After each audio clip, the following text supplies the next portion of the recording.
احنا هنعمل الرز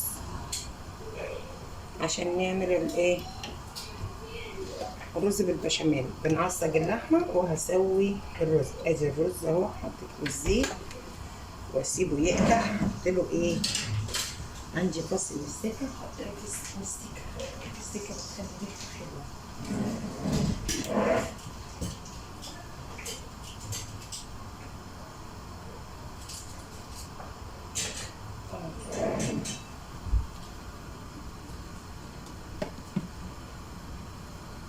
بحط ايه بقى، فصين مستكه تسيح في قلب الايه الرز، تخلي ريحته جميله وطعمه احلى، وتلاقي بياضه ناصع كده. اهي ساحت المستكه، احط الرز.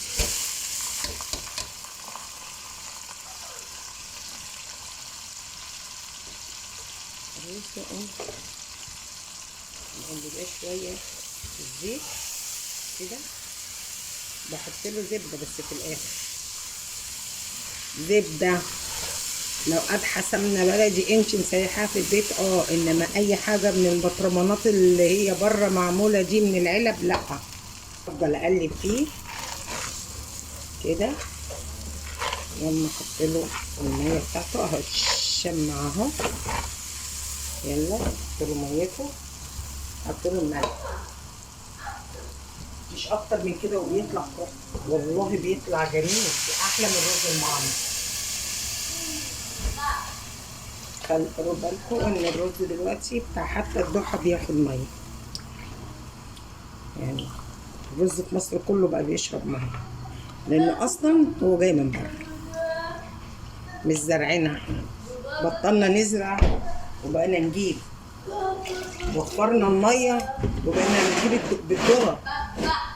معلقه ملح كبيره عشان كميه الرز، وان شاء الله مصر بخير، وهتبقى دايما بخير غصب عن الناس كلها. هي مصر رمانة الميزان، ان شاء الله تفتح برضو فاتحه دراعتها للناس كلها، لان هي دي طبيعه الشعب المصري، حنيته وطيبته مفيش منها. ربنا يخلي مصر وشعب مصر. ما تغطيش الرز لغايه ما يغلي، يغلي وياخد غلوتين، تقوم مغطياه ومغطيه عليه. دلوقتي ادي اللحمه عصجناها بالبصل من غير زيت ولا سمن. دوبك اللحمه اتحطت على النار، وحطيت عليها البصل وهي مع قلب بعضيها كده. حطيتش اي بسمة عشان لو اللحمه فيها دهون تنزل وما يبقاش عندي اي دهون، نوفر اصلا زيت، لان كل حاجه بقت بسم الله ما شاء الله ربنا يبارك، كل حاجه في الزياده والحمد لله رضا. هنحط ايه، حوالي معلقه ملح، وهجيب الفلفل. حطيت فلفل اسود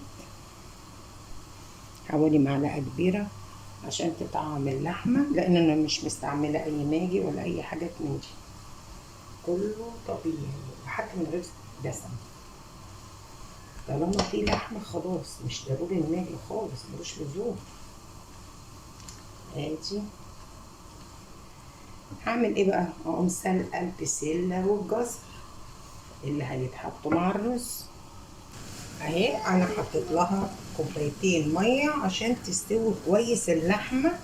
خلي بالكم اللحمه المفرومه لازم تستوي كويس، مش تشمعيها وتغيرت لونها تقومي عامله بيها، لا، لازم تستوي كويس زيها زي اللحمه العاديه، بس الفرق ان دي مفرومه. يعني لازم تحط لها كوبايتين ميه وتسيبيهم كده يستووا عشان اللحمه تنزل حلاوتها وتنزل طعمتها. وبالهنا والشفا. بصوا بسم الله ما شاء الله، الله اكبر. الرز في منتهى الجمال، بصوا مفلفل ازاي. بصوا ده اللي هنعمل بيه ايه، الرز بالبسله والجزر والبشاميل. ناخد غلوه للبسله عشان هعصجها باللحمه، احطها على اللحمه كده، بس لازم تاخد غلوه الاول. بس مش كل البسله دي للرز، لا، ده انا هعمل رز اصلا هعمل بسله ياخدوها برضو معاهم باللحمه المفرومه. هنا بقى حطينا اللحمه المفرومه على البسلة عشان تتشرب مع بعضيها كده، عشان الرز اللي احنا هنعمله بالبشاميل اهي هيبقى طعمه جميل ان شاء الله. وهنعمل الكريمة دلوقتي بإذن الله. اللبن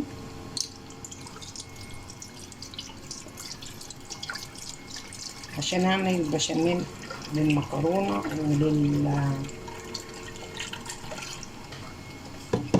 وللبتاع ده وللرز. وادي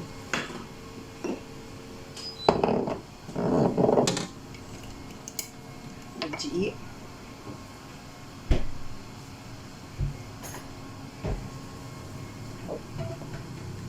معلقتين. انا مش بحط سمن البشاميل خالص كده. ادي حوالي 3 معالق دقيق عشان انا يعني بغرق صوص البشاميل كده، بربطه وسائل.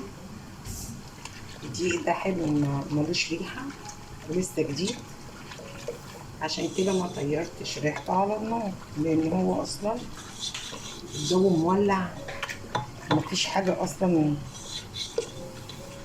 الدنيا نار يعني، هو مش محتاج نار، كفايه النار اللي احنا فيها.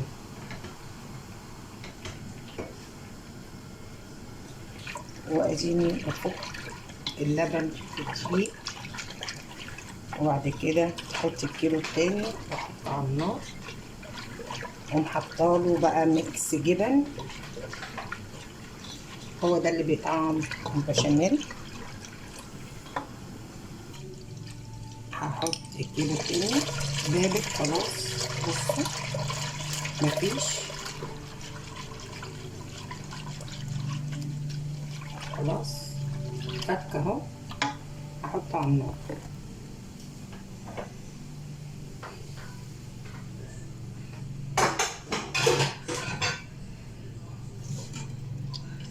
حطيته على النار.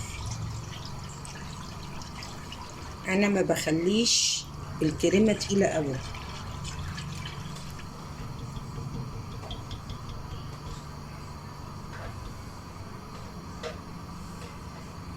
ما بخليش الكريمه تقيله قوي عشان تبقى يعني تتشرب من المكرونه، والمكرونه تتشرب منها ويبقى فيها كده طعم حلو.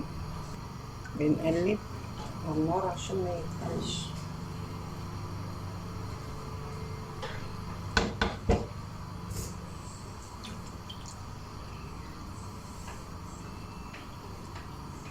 طول ما انت واقفه ايدك فيها عشان الدقيق ما يكلكعش منك.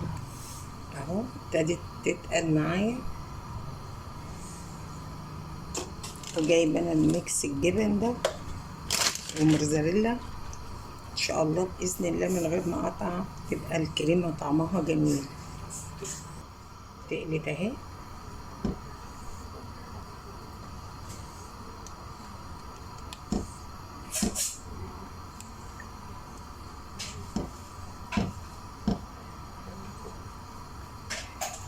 هحط ملح معلقه،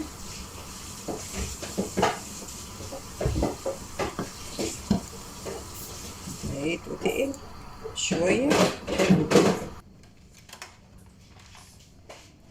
احط ميكس الجبن،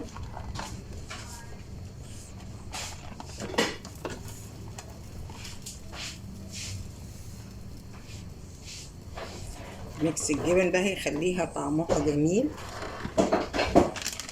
وهحط الموزاريلا برضو اهي، هيخلي الرز والمكرونه طعمها حلو قوي.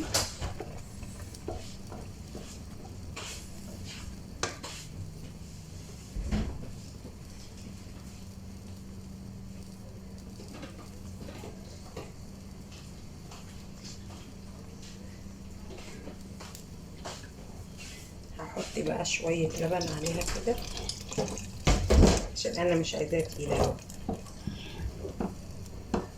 هما كده كده من 2 كيلو لبن.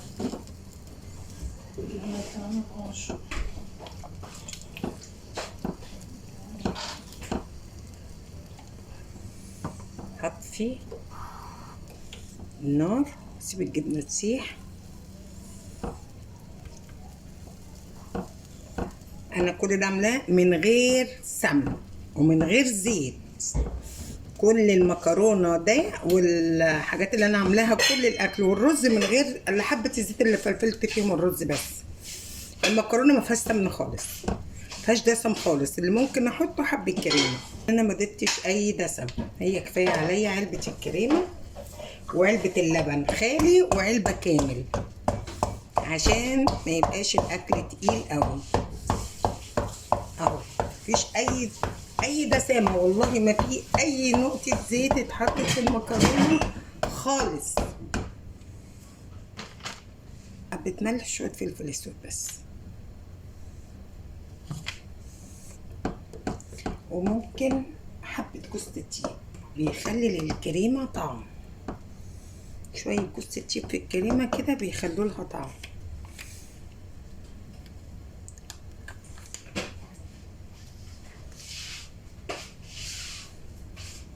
بس سنه خلي لها نكهه وطعم حلو.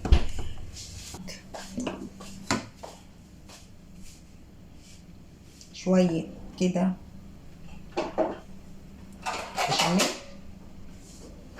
عشان الرز.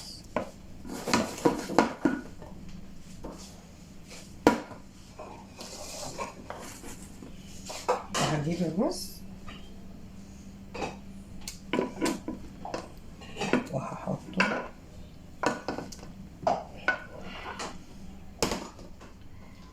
كده.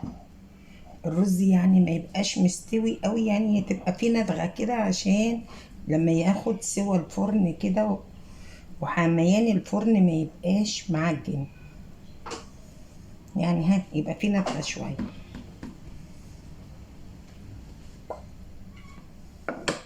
بس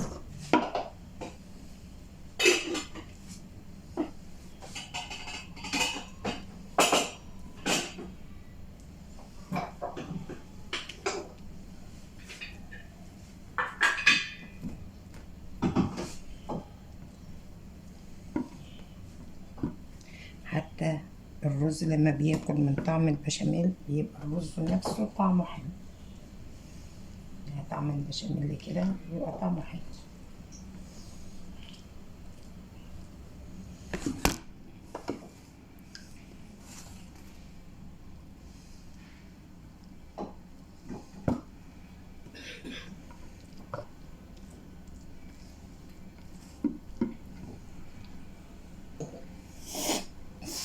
احط بقى ايه؟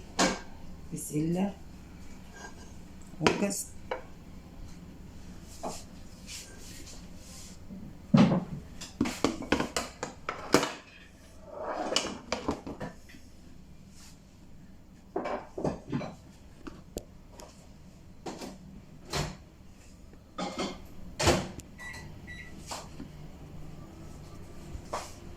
احط البسله والجزر كده على الرز.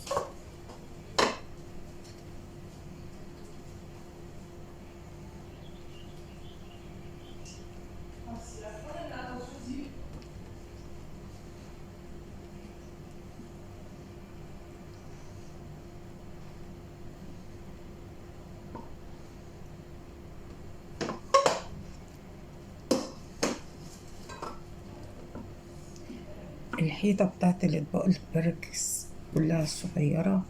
دلوقتي هنحط رز، طبقة الرز التانية.